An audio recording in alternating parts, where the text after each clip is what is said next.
Okay, so I am out of breath. I'm going to give you guys a quick equipment update on the mower. So I've talked about the Toro in a lot of videos. We're going to focus on the SCAG here. This is the Cheetah 2. This is one we bought about two-ish years ago. This one has the big, I think like 38 horse FX 1000 Kawasaki 60-inch deck.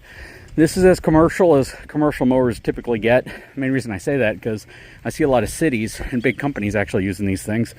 Super fast. It cuts really good, but today was a struggle for it because the front yard, actually our entire yard, turns into this enormous, beautiful field of wildflowers during spring, which I know it's probably not even spring yet. But yeah, this enormous, beautiful field just covered in wildflowers. It's gorgeous. And they came early this year. They looked absolutely gorgeous, and we wanted to enjoy them as long as we could. But then when the grass got high enough, it was time to cut it. And yeah, in some areas it was almost 3 feet tall. It looked like an overgrown meadow. It was really, really crazy. So we spent the day, or I spent the day today mowing it, trying to get everything kind of back in order. And the area over here and the area over here is just completely caked with, or it's mud, and it completely caked the bottom of the deck. So I'm cleaning it out now. You can probably see what that looks like. I use the forks on the bad boy tractor, lift the front up. This helps tremendously. I have it chalked in the back with one of my huge blocks back here from the folks over at Mighty, so that in case the mower decides to go back at all and the parking brake is locked on it. But yeah, this thing was completely caked, and it still is to some degree, but I'm not going to get too far underneath it. I like to drive it around when I'm done a little bit, just to kind of work off some of the stuff that's loose and will fall off. But it didn't help too much this time. The tires at one point were completely covered in mud, and the front yard's kind of a mess right now, to be honest. We've had fog like every single day, and a thick fog, and it's kept the ground really, really moist, and it's made it a pain to come out and mow. So I waited till the end of the day till I actually tried to mow it when everything would dry off a little bit. But the mower's been working really good. Oddly enough, this mower bogs down at about the same rate as the Toro HDX 2000, the commercial Z-Master Toro that we have.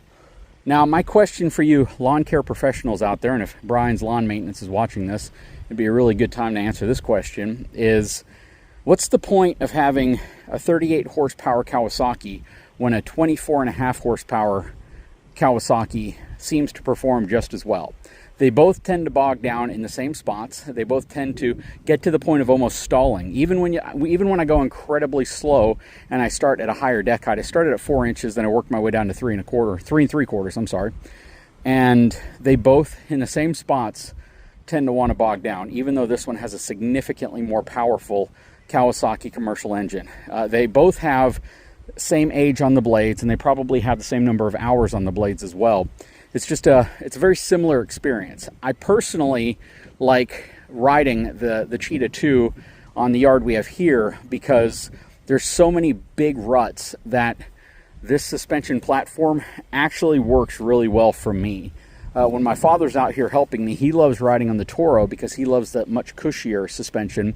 But for some reason, when I ride on it, it feels like it's going to buck me off because the bumps are so big. That said, they both do a really, really good job. The Toro feels significantly heavier. It feels like it's twice as heavy as the Toro does, or the SCAG feels like it's twice as heavy as the Toro.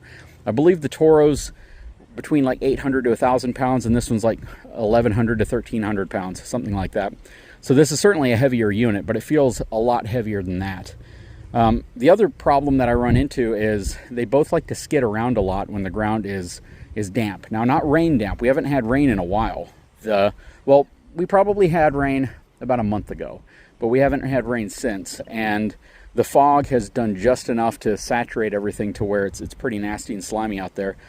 But, you know, I've ran zero turns through it a lot. But this one, I guess because of that increased power and speed, likes to skid out a lot, whereas the Toro doesn't. And I say that because this thing is super, super fast. I mean, it's got 2 speeds, and the slow speed is faster than the fast speed on the Toro. And here's something interesting as well. when I mow, I kind of found that it doesn't matter what speed I go over super tall grass. If I go faster, it tends to bog down less, but the cut quality tends to stay about the same. So as I started cutting the really, really tall stuff, I'd actually try to make some passes at near full cutting speed, and it would cut the same. I'd have the exact same results.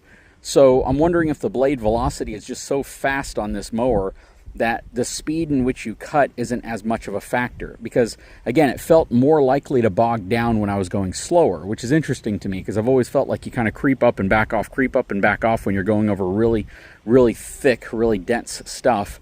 And that didn't so much seem to be the case when I was cutting today, at least, or several other times I've cut in the past. But this thing was an absolute mess. This deck is supposed to be this, what do they call it, the velocity deck, and it's supposed to do a great job of kind of cleaning itself off, pulling stuff up and shooting it out. It was definitely struggling with that today. I would say that when I was going over the real thick stuff that was gumming up the bottom, I barely saw anything coming out of the side discharge. But when you go over stuff when it's dry or stuff that wasn't as wet, you could see it come out really well. So it just led me to believe that the bottom of this thing was getting really, really caked up, and as you can see, it was.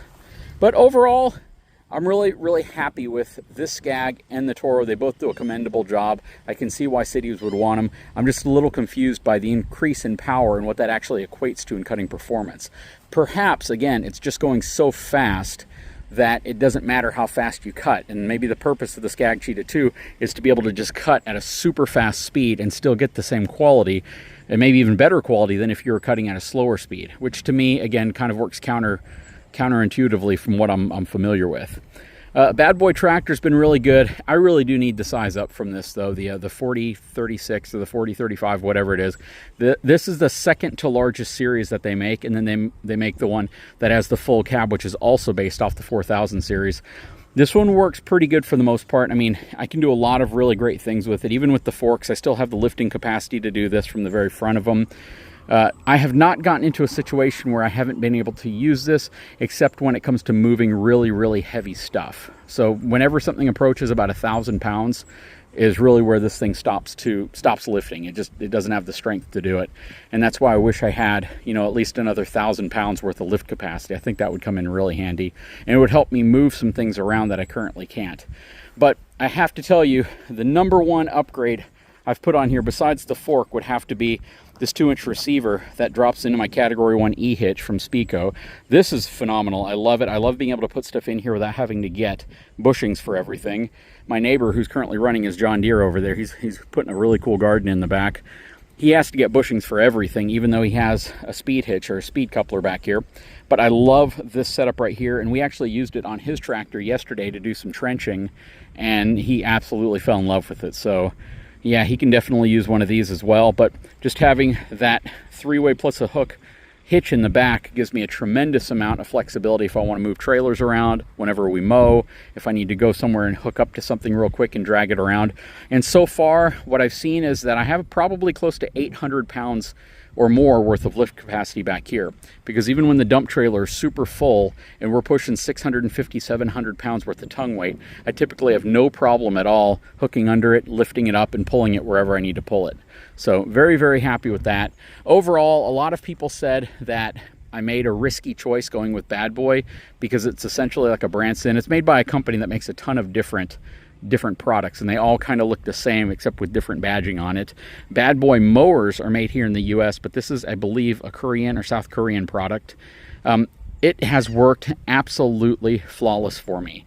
When it's cold outside and I don't have a lot to do, of course, we don't put a ton of hours on it, but right now we're pushing, let me tell you here in a second, 68 hours on this, probably about 35 on the SCAG, almost 200 on the Toro, and everything has worked really well for me, except for the first hiccup I had with the Cheetah 2, which sent it back to the shop twice because a frozen spindle locked up so hard that they actually ended up having to replace the deck and several other components in there because it actually bent it. A lot of people were like, hey, it's just a frozen spindle, just get a new spindle and you're fine. Well, they put a new spindle in it. Then we noticed some really weird craziness going on with the belt that some people said was normal, but then we also realized after sending it back again that the entire deck needed to be replaced. That's how much torque this Kawasaki obviously produces, and it was really, really traumatic whenever that spindle froze up at 1.7 hours. I can honestly tell you that's where Toro has absolutely blown me away. The HDX 2000 that we have has greaseless spindles, or at least you don't have to maintain them by adding grease. You have to add grease to the SCAG.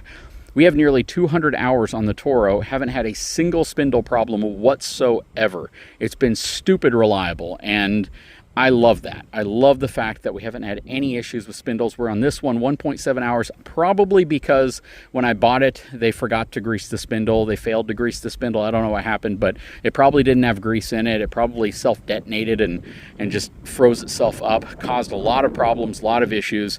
Had to go back several times. But having to add grease in a world where a competitor can do it arguably, I'm not going to say more reliably, because who knows how long these spindles will last now that they have grease in them. But how many hours do you guys get out of your spindles? That's probably a really good question. Before you start to notice a spindle failing, are they a lifetime thing? Do you get, like, 500, 1,000 hours out of it? I can tell you that the Toro hasn't had any problems with spindles, and I think they're actually aluminum spindles. Almost 200 hours on it, cutting the same yard, the same type of scenario, going through the same stuff as this one, and I got 1/2 cut in with this one before a spindle froze up, and it was really jarring. Like I said, it was like sucking a cinder block up to the up in the bottom of it. That said, we're done here. We're going to clean everything up, get it all put away. Still like the product. Again, this is kind of my go-to only because I like the way it feels. I like the ride height. I like the weight. I like the suspension on it. This one's really cool. It handles the bumps for me a little better than the other one, whereas the Toro does a really good job. Just a super reliable machine. For me, it bucks me around a little bit more. It's slower for sure, but they both produce, in my opinion, the same cut quality for the speed that they go. And that is really, really telling. Anyways, guys, sure hope you've enjoyed the video. If you haven't had a chance, please take a moment, subscribe to the channel, give me a thumbs up, and we'll talk to you again very soon.